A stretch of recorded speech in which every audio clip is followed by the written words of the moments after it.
Hello again, and we're going to be discussing a brief commentary on 2 Chronicles 25 through 27 this evening, and let's get right to the point.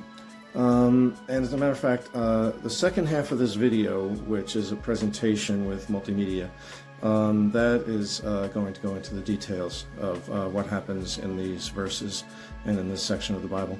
But I'd rather talk about you and your life, because you hear about, the king of Israel from thousands of years ago, and that he put up stone idols and worshiped them instead of worshiping God and so forth. And you go, well, I don't understand. What does that have to do with me? I'm not a king of Israel. This is not thousands of years ago.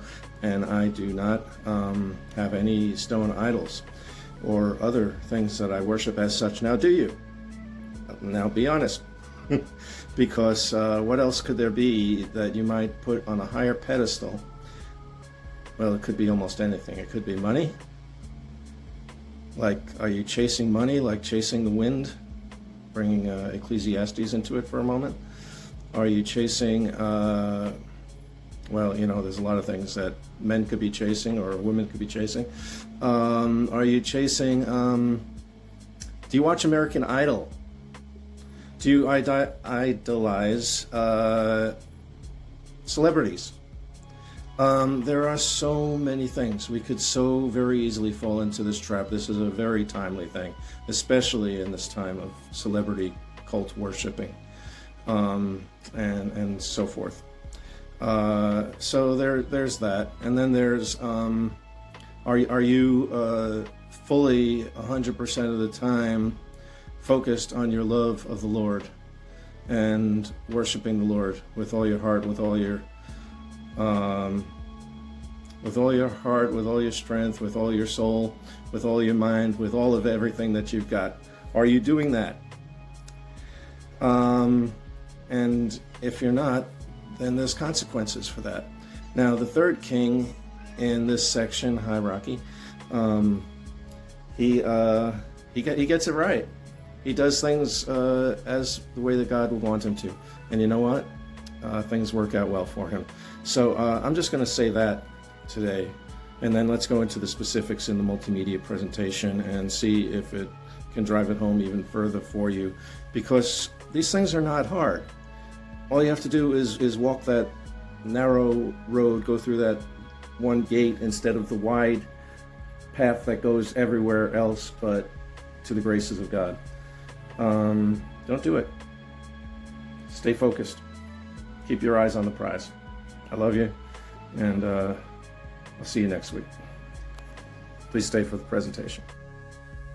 Our journey begins in the 25th chapter of the second book of Chronicles, with Amaziah, the king of Judah. Amaziah, who became king at 25 years old, did what was right in the sight of the Lord, but not with a true heart. He set out to war against Edom, and despite a victory, his heart was led astray as he brought back the gods of the people of Seir and began to worship them. The story of Amaziah teaches us the danger of half-hearted commitment to our beliefs and values.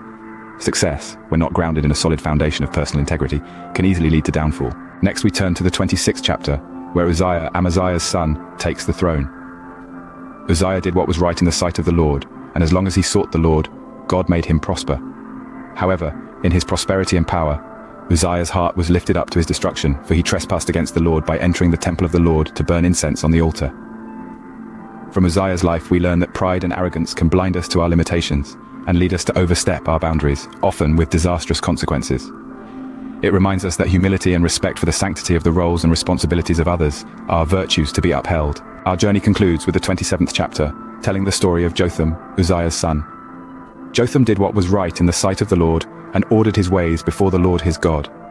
Unlike his father and grandfather, Jotham did not let power corrupt him, and he became mighty because he prepared his ways before the Lord his God. The life of Jotham demonstrates the importance of consistent righteous living, showing us that integrity, humility, and faithfulness in our paths can lead to success and honor.